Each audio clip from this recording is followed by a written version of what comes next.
Rata-rata punya motor ada yang 2, yang 3. Sekarang ya? Iya. Alhamdulillah tadi. Dulunya kan boro-boro, ada motor juga diudak-udak gitu, dikepung-kepung. Tuh, dari Dewan Dawa tuh tahun 2007 tuh ada Salamun di sini bawa itu tuh kendaraan itu ya, yang layanan itu apa namanya? Kemanusiaan itu ya. Iya, iya. Yang APP itu. Heeh. Dikepung-kepung oleh masyarakat, kan belum ada mobil. Tahun 2007 itu. Dikepung maksudnya gimana? Ustaz? Gak boleh? Lain itu Dipegang-pegang? ditonton, iya, Oh, ditontonin. ditutur gitu. Jadi tontonan. Iya. Assalamualaikum warahmatullahi wabarakatuh. Jamaah Budaya Safari yang Allah muliakan. Alhamdulillah pada hari ini, pada kesempatan ini kami dari tim Budaya Safari dapat berkunjung dengan Dai Senior Dewan Dakwah Islamiyah Indonesia, yaitu Ustadz Dulhani. Apa kabar Ustadz?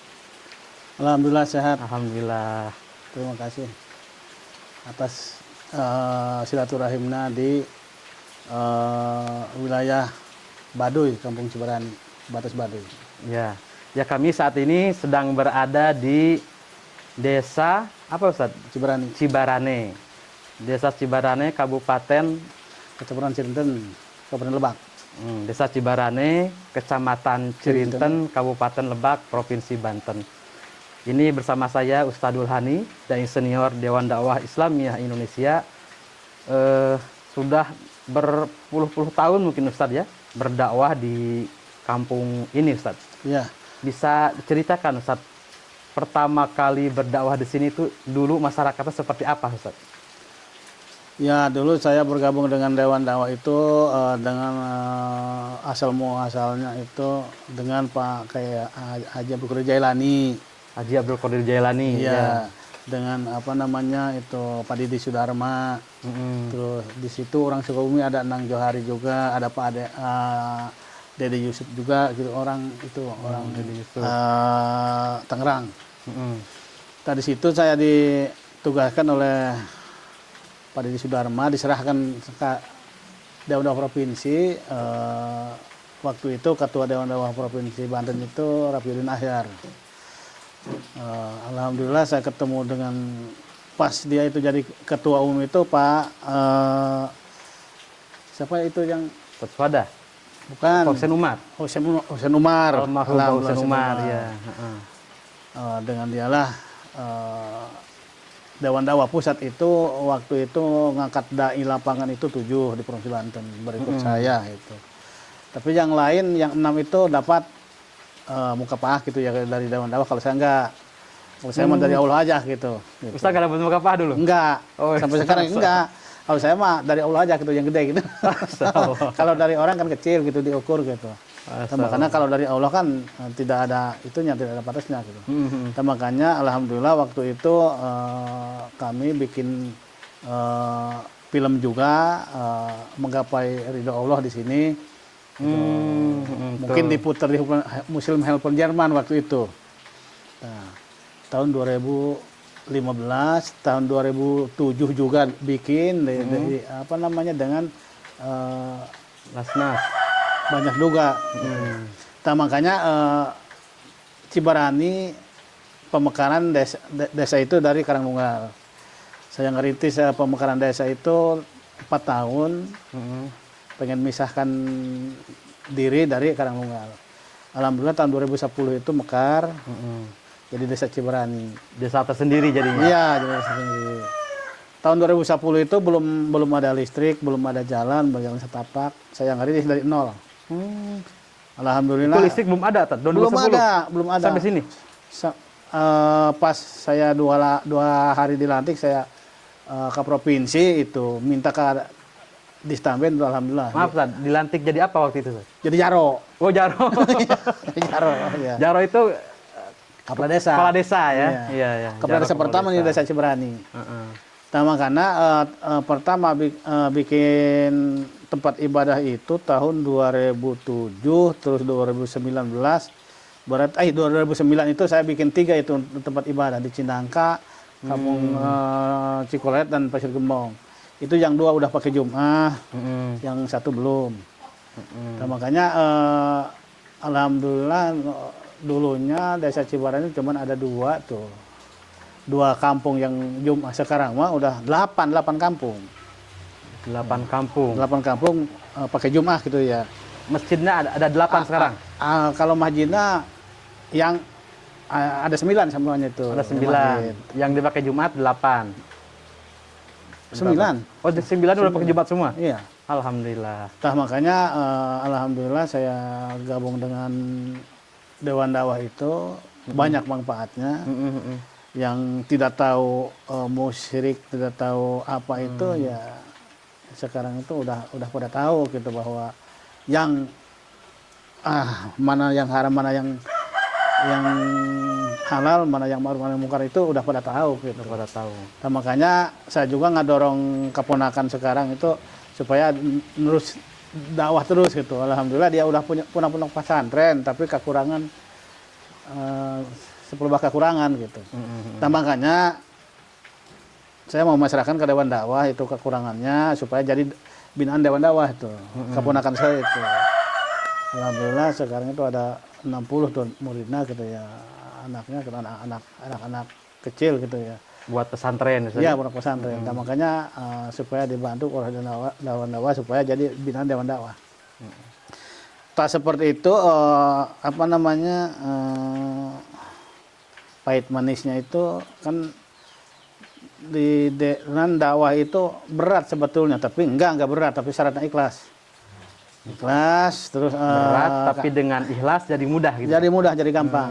Iya, Nah, makanya tidak perlu buru-buru, harusnya pelan gitu, pelan ngikuti gitu. Alhamdulillah kalau disadaran gitu, alhamdulillah pada ngerti gitu, pada paham. Dan makanya sekarang alhamdulillah di wilayah Cibarani umumnya udah melek gitu. Udah melek. Alhamdulillah udah melek. Kan saya juga gabung di Kasapuan Bandut Kidul, di masyarakat adat Bandut Kidul. Kalau di masyarakat adat kan rata-rata kan apa ya? Disebutnya animisme aja gitu. Padahal mah enggak sih, enggak. Kan saya sedikit-sedikit luruskan gitu. Alhamdulillah sekarang sudah paham gitu. Dan makanya saya mah bukan cuma di Baduy, biarpun ditugas di wilayah Baduy gitu, tapi kemana-mana gitu. Kan kata Pak Suwardatana bagi lu mamani ayah gitu ya.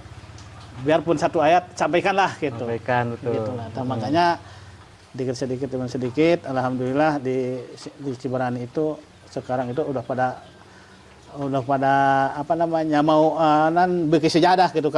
Kalau lamun di bahasa Cibarani mah geus beki kana sejadah gitu. Oh, nah, maksudnya udah taat beribadah. Ya. Udah insaf gitu. Kesadaran beribadah udah tinggi gitu. Alhamdulillah. Nah, makanya tadinya Jumat itu di mana gitu ya. Setiap kita jam 12 banyak yang di hutan. Oh, masih pada di kebun. Ya, kalau waktu saya jadi kepala desa, saya mah tegak, keras. Kalau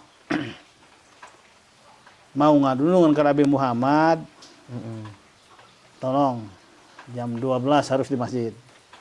Kalau jam 12 masih di Laung berarti orang Baduy, berarti pindah aja ke Baduy. Kalau saya begitu itu. Nah, makanya alhamdulillah sekarang itu pada selaradan. Nah, seperti itu. Makanya dari zaman Pak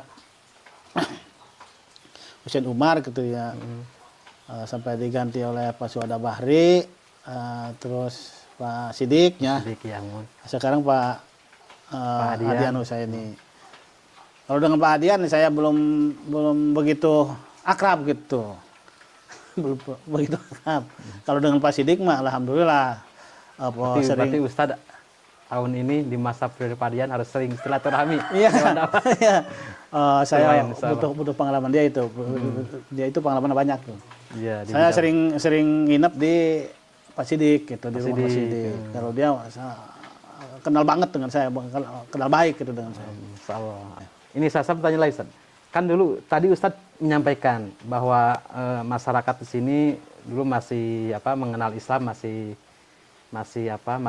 awam misalnya, awam dengan Islam, masih melakukan kemusyrikan gitu saja. Iya. Nah, bentuk kemusyrikan waktu itu seperti apa, Ustaz?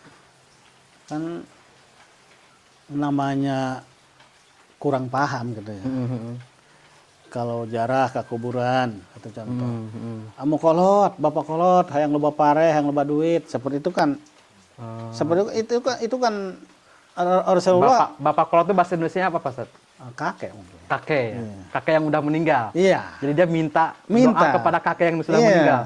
Minta panen Iya, banyak duit. minta uang banyak. Iya. Oh gitu. Iya, dulu Dulu gitu. gitu. Tapi sekarang mah udah dikasih paham bahwa itu teh tidak benar sebab Rasulullah melarang itu ke umatnya itu jarak ke kubur kalau tidak tahu caranya gitu, kata saya itu. Nah, makanya yang udah meninggal doain aja gitu. Minta makan kanu bogana baik gitu. Maha kuasa. Kanu maha kuasa seperti itu. Pada Gusti Allah ya. Alhamdulillah sekarang udah pada paham gitu. Nah, makanya sering setiap hari Jumat pengajian ibu-ibu mungkin di masjid. Terus di setiap kampung pengajian. Pengajian ya. Ngasih pemahaman ke ibu-ibu gitu. Bahwa alhamdulillah sekarang itu udah melek gitu. Udah mulai. Dulu ada masyarakat yang melawan Ustaz gitu. Ketika Ustaz menjelaskan bahwa ini enggak di Islam tidak boleh, ada yang menolak nggak Ustaz? Ada juga. Gimana tuh? Oh, ada pernah. Bawa bedog tuh. Enggak. Takut sama saya. Ustaz lebih Jawa Barat. Bapakna Jawa Barat. Pemana Jawa Barat. Tapi ayah nu ngelawan. Gimana ngelawannya Ustaz? Enggak sih, Menolaknya atau gimana? enggak seberapa enggak. Enggak seberapa Sama, itu. kan itu kan dikit-dikit kan, Oh, pelan-pelan, dikit pelan-pelan gitu ya. Mengerti alhamdulillah. Itu prosesnya berapa lama Ustaz menyadarkan masyarakat tentang seperti tadi ke kuburan, minta ke orang yang sudah meninggal, memahamkan itu berapa lama Ustaz proses? Tidak sadar 10 tahun tuh. Masya Allah, 10 tahun Ustaz ya? Iya. Tidak sadar 10 tahun itu. Mau menjelaskan masyarakat Atau tentang iya, itu. hadisnya segini, Masya Allah. akibatnya gini.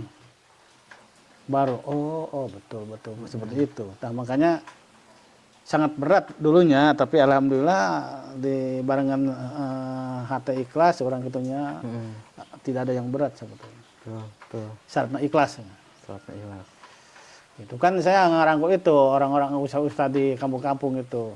Nah, kalau pengajian nih bahas nih supaya tentang ini supaya paham, terutama tentang mayit, bla bla bla. Kalau di sini kan di kampung kan kalau ada yang meninggal itu punya sawah dijual. Oh, untuk apa Ustaz? Untuk itu biaya salawat. Oh. Padahal udah jelas Quran yang ngomong setiap eta anak Adam roh papisannya jasad putih selamarnya. Berarti yang wajibnya itu mayit itu di pandian, di boehan, disolatan, dikuburkan. Empat perkara. Empat perkara yang wajibnya. Yang lain mah sunnah. Enggak dilaksanakan juga, enggak bahkan jadi bebongkong, enggak. Itu yang wajib aja yang 4 perkara seperti itu. Betul. Tapi kan namanya di kampung seperti itu. Tapi sekarang masyarakat udah melek saja, udah paham gitu. Udah paham, tapi tetap aja di lingkungan, namanya di lingkungan di kampung gitu ya. Itu tetap aja seperti itu. Apa namanya, kalau ada mati itu indung bapaknya itu ya biak-biakan gitu. Habis-habisan. Habis-habisan ya. Dan makanya padahal udah jelas gitu. 4 perkara yang wajib, nah seperti itu. Proses dakwah itu tidak mudah, tapi menjadi mudah ketika dijalani dengan Ikhlas. Sekarang udah ada jalan ya, San? Dulu ada jalan nggak? Dulu mah jalan terus. Jalan nyeker gitu ya. Oh, jalan kaki. Iya. Tidak ada motor, tidak ada kendaraan. Jadi jalan terus? Jalan terus. Kemana-mana jalan? Iya, nggak pakai motor, enggak. Paling juga hujan pakai payung, ler sambung itek. Seperti itu. Poek, sabur obor gitu. Waktu itu. Apalagi belum ada listrik. Masih ada bercempor. Ya gitu aja. Makanya saya mah bikin di sini majelis ngopi namanya. Namanya majelis ngopi yang hadir pengajian itu mau preman mau apa pakaian tidak usah agami gitu pakai celana sepotong juga ya boleh aja gitu, namanya majelis ngopi gitu, nyadarkan yang badung-badung gitu ya. Alhamdulillah majelis ngopi di kota Sukabumi udah ada 3 tuh majelis ngopi itu. Oh, itu yang merintis Ustadz tuh? Ya bareng-bareng Bareng-bareng teman sana. Dengan teman sana. Iya. Di sini juga ada? Ada. Tiap hari apa isinya? Ya pokoknya ya siap malam Kamis ya. Umum Kamis. Namanya majelis ngopi. Sambil ngopi aja gitu ngobrol gitu. Oh, Gitu. sambil ngobrol Iya. perkara Iya. agama ya. Kan dikit-dikit kan gitu masuk. Alhamdulillah seperti itu. Kalau tidak dilicikan gitu, waduh, nggak bakalin itu langsung sadar mengerti. Terkecuali kecil sedikit. Gitu. Kalau di Sukabumi itu anggota majelis ngopi itu ada 500 orang tuh. 500 orang. Iya di kota Sukabumi itu, Ustadz Dian itu. Itu preman-preman yang tato-tato gitu, ngaraji di situ pada Saladar itu. Seperti itu. Nah, makanya sama Kak, bukan cuma di sini gitu, di mana-mana juga ya bebas gitu, mau di Bogor, di Sukabumi gitu. Tapi yang banyak di Sukabumi itu yang majelis ngopi itu. Di sini berapa orang, Ustaz? Di sini mah kan tidak menentu, kadang-kadang ada 50 orang, kadang-kadang 20 orang, gitu tergantung kan namanya sesuai dengan kebutuhan gitu ya. Apa ini mah majelis ngopi ya orang-orang pada tua gitu. Sambil untuk membiayai rumah tangganya gitu. Seperti itu. Kan seminggu sekali. Ya. Ustaz dulu masuk ke Dewan Dakwah itu diminta oleh ketua siapa? Dewan Dakwah Banten saja. Waktu itu saya diserahkan oleh almarhum Didi Sudarma, temannya Abdul Qadir Jailani itu. Pada keras itu mah, garis keras. Dibawa ke Provinsi Banten, langsung diserahkan ke Ketua Dewan Dakwah Provinsi Banten, langsung dia itu menerima gitu langsung. Ya itulah. Jadi Ustaz pertama kali berdakwah di mana Ustaz? Di sini apa ada di tempat lain selain di Cirebani? Di sini aja dulu sampai sekarang juga. Paling juga keluar kalau lagi-lagi itu gitu lagi keluar. Jadi Ustaz memang asli dari Cibarani Ustaz? Asli Cibarani orang sini. Jadi sebelum Ustaz berdakwah ada kiai di sini Ustaz? Atau gimana? Ada juga kiai kampung. Kalau kiai kampung kan tahu kan apa ya? Tidak tahu. Terbatas. Terbatas, berdakwah ya. Iya, Ustaz, di sini kan yang namanya dakwah itu bukan hanya mengajarkan agama saja, bukan hanya mengajarkan fikih, tapi masyarakat juga harus dibantu secara sosialnya. Nah, apa yang Ustaz upayakan untuk membantu perekonomian masyarakat sini? Sebetulnya dari dakwah juga sering dibantu gitu ya. Setiap hari raya Idul Korban, mengenal hewan korban, daging korban itu dari Dewan Dakwah, yang lain belum ada. Itu dari dulu. Tahun berapa itu, Ustaz? Mengenal kurban? Tahun 2000 asalnya. Oh, tahun 2000 masyarakat baru mengenal? Belum. 2000 belum mengenal kurban? Belum. Makanya adanya saya masuk Dewan Dakwah itu alhamdulillah setiap waktu hari Idul Korban ada kiriman dari sana gitu ya. Kadang-kadang dikirim ke Paneglang terus saya ke sana gitu ngambil ke BNHP gitu ya. Kadang-kadang dikasih duit untuk beli sapi, saya beli sapinya gitu dari Dewan Dakwah Pusat. Makanya alhamdulillah sekarang itu udah mengenal dari Dewan Dakwah, tapi jadi yang lain belum gitu. Waktu saya belum gabung dengan Dewan Dakwah belum ada. Belum ada belum ada yang ngasih penyembelihan kurban di sini. Belum ada. Di masyarakat belum kenal juga. Belum kena. Nah, makanya alhamdulillah gitu ya gabung dengan Dewan Dakwah, tahu tentang korban, tata cara menyembelihnya, ya udah paham gitu. Nah, makanya untuk di bidang sosial ya alhamdulillah gitu ya. Kalau saya orangnya orang jiwa sosial gitu. Apalagi kemarin jadi kepala desa 12 tahun. Itu banyak sosialnya saya di desa Cibarani gitu. Selain dari ngerintis desa atau alhamdulillah bisa mendapatkan tanah dari negara 480 hektar gitu. Itu akibat kerja keras, kerja ikhlas, kerja cerdas gitu. Itu tanah ulayat tuh. Disebut tanah adat. Tanah adat Iya. ya. Dan makanya tahun 2001 saya diundang ke istana oleh presiden, itu nyerahkan SK Hutan Adat Kasepuhan Cibarani. Yang luasnya seperti itu, 440 hektar. Makanya untuk meningkatkan sosial Ekonomi masyarakat. sosial ekonomi, bagaimana caranya hutan hijau masyarakat ngejau gitu. Perlu bantuan tenaga pikiran itu dari Dewan Dakwah. Hutan hijau masyarakat bisa Ngejau. masak. Iya, bisa ngejau ngejau. itu masak ya. Iya, masak. Oh.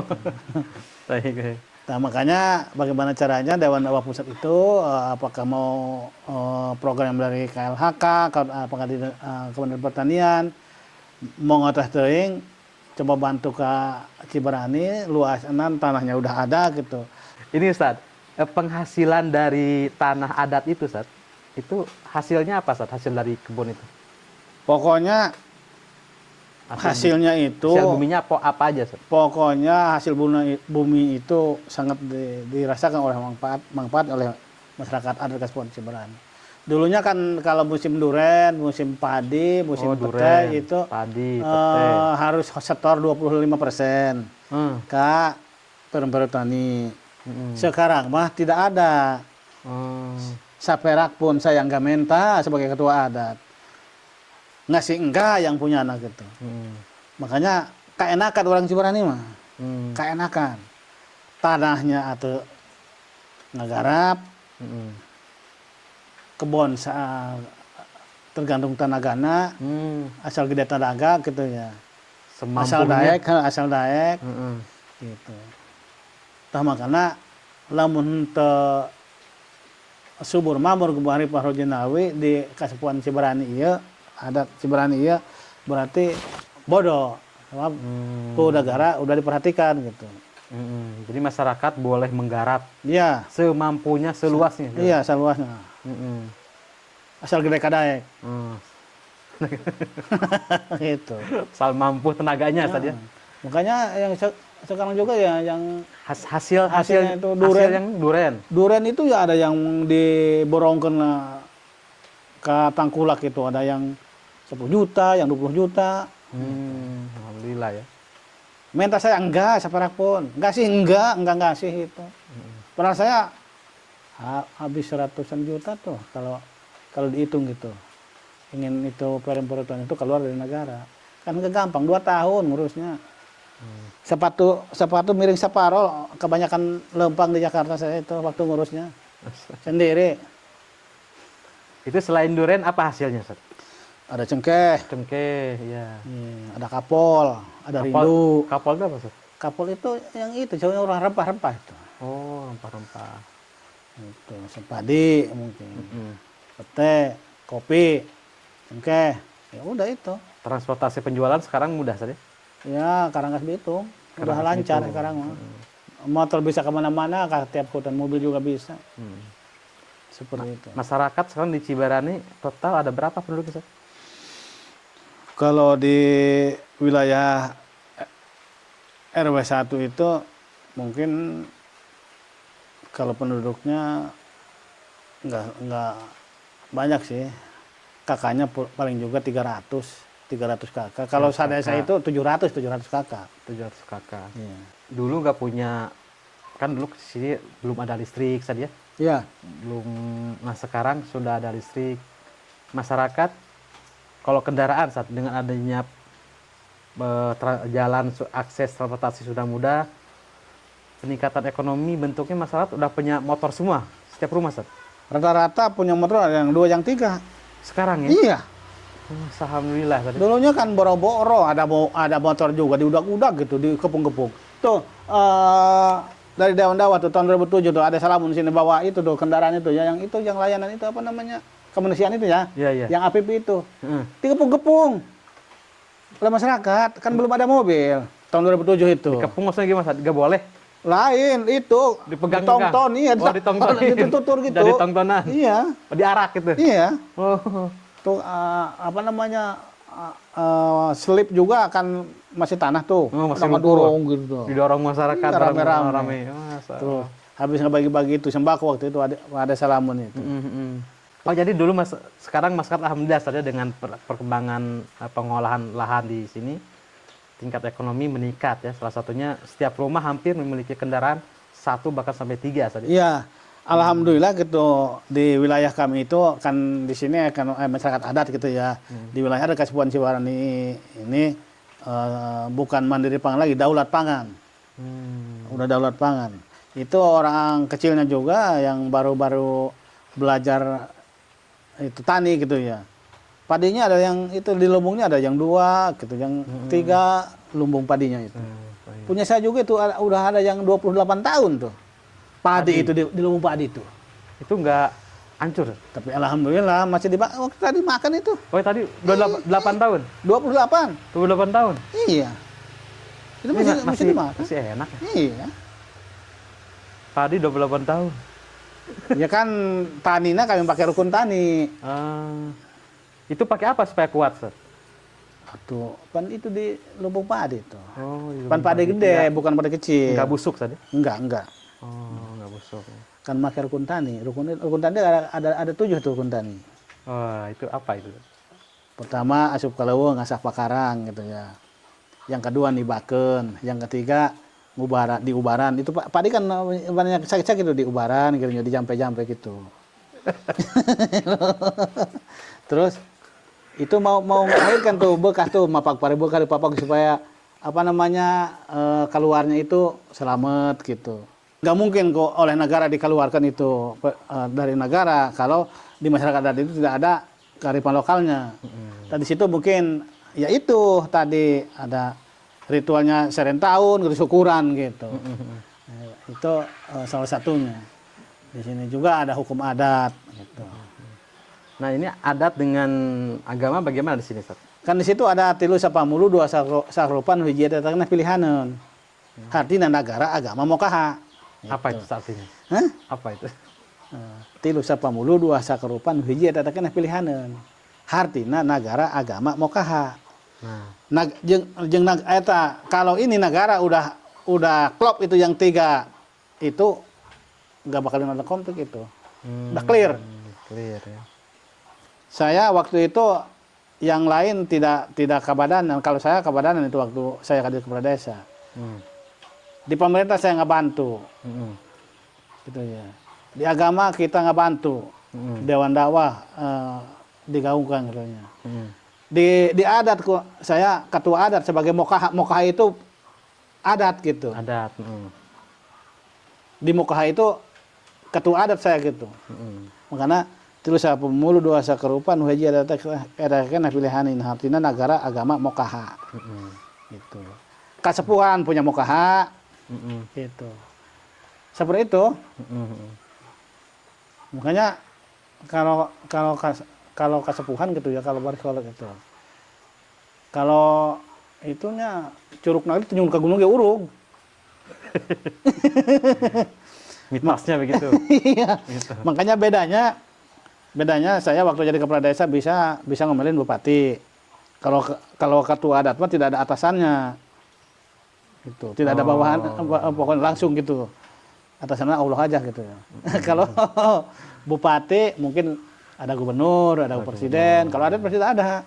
Iya, baik. Makanya punya mokaha gitu. Ya Ustadz Dohani, Mas Solo tadi udah banyak bercerita tentang dakwah, dari mulai mengajarkan masyarakat, memberikan pencerahan tentang masalah kemusyrikan, mengajarkan masyarakat tentang bagaimana cara mengurus mayit sesuai dengan sunnah Rasulullah SAW. Iya. Sekarang Ustadz kita kan di Dewan Dakwah ini banyak dai-dai muda, Ustadz, yang dibina di SD Muhammad Nasir. Pesan Ustadz buat para dai muda ketika berdakwah di komunitas masyarakat yang ada adat itu seperti apa tipsnya? Ya pokoknya saya mengajak ke alumni ADI Akademi Dakwah Muhammad Nasir gitu ya. Apakah ADI Banten gitu, STID atau pusat gitu ya Muhammad Nasir. Sebetulnya tidak berat. Yang penting kalau di adat itu dekatan ketua adatnya. Gitu. Sangat gampang. tidak ada yang sulit. Pelan-pelan gitu. Pokoknya di wilayah mana aja pasti masyarakat adat pasti ada. Apalagi di daerah Kalimantan gitu, banyak sekali sukunya. Dan makanya teman-teman saya juga di situ udah beradaptasi saya itu. Mau di Kalimantan Barat, Kalimantan Timur, NTT, pokoknya udah pada tahu saya gitu. Pada kata adat itu sering ketemu gitu. Dan makanya kalau andainya ada alumni STID mau ke Pelosok, mau ke Sambas kemana-mana gitu ke NTT, itu sangat mudah. Pokoknya samperin ketua adatnya, sangat gampang. Sampaikanlah dikit-dikit gitu, insya Allah tidak ada yang sulit. Dan makanya mudah-mudahan STID Muhammad Nasir ini bisa ke seluruh pelosok Indonesia. Yang sekarang kan udah setiap provinsi udah ada gitu ya. Dan makanya dorongan dari ya senior gitunya ke juniorna supaya nan bisa mencerahkan di masing-masing daerahnya dan ke pelosok yang belum tersentuh gitu. Dan makanya saya juga mendoakan, mengajak, yuk kita bareng-bareng sama-sama kerja, bukan kerja sama-sama kerja. Sama kerja. Ya seperti itu. Kalau kerja sama kan kadang-kadang ya yang satu kerja, yang satu enggak gitu. Kalau sama-sama kerja kan pada gawe gitu. Seperti itu ya Ustaz. Baik. Terima kasih Ustadz atas kesempatan waktunya. Jamaah Huda Safari, dari sini kita dapat mengambil pelajaran bahwa dakwah itu dilakukan tidak semudah dengan membalikan telapak tangan saja, tapi ada tahapannya, ada prosesnya. Seperti hanya tadi Ustadz Dulhani menyampaikan, membina masyarakat dalam memberantas kemusikan secara pelan-pelan. Alhamdulillah saat ini masyarakat sudah memahami. Bahkan yang tadinya masyarakat tidak mengenal bagaimana cara mengurus mayit sesuai syariat, sekarang sudah mengenal. Tadi masyarakat tidak mengenal tentang adanya penyembelihan hewan kurban, saat ini alhamdulillah sudah mengenal penyembelihan hewan kurban. Dan yang sangat luar biasa juga dari Ustadz Dulhani ini, beliau selain sebagai Ustadz, dia juga sebagai pernah menjadi jaro pertama di desa Cibarani. Dan karyanya sangat luar biasa, membangun jalan secara gotong royong dulu saja. Pacul sendiri, Ustadz? Pacul sendiri. Sekarang meneruskan ketua adat saya. Alhamdulillah, sekarang Ustadz sudah menjadi ketua adat. Dari perbincangan bersama Ustadz Dulhani, Dai Senior Dewan Dakwah Islamiyah Indonesia, dari sini kita peduli untuk kegiatan dakwah di pelosok Indonesia. Terima kasih Ustadz. Barakallahu. Assalamualaikum warahmatullahi wabarakatuh. Waalaikumsalam warahmatullahi wabarakatuh. Hajiku, umrohku, dakwahku. لبيك اللهم لبيك Hudaya Safari, hidupkan sunnah, jalin ukhuwah, raih barokah.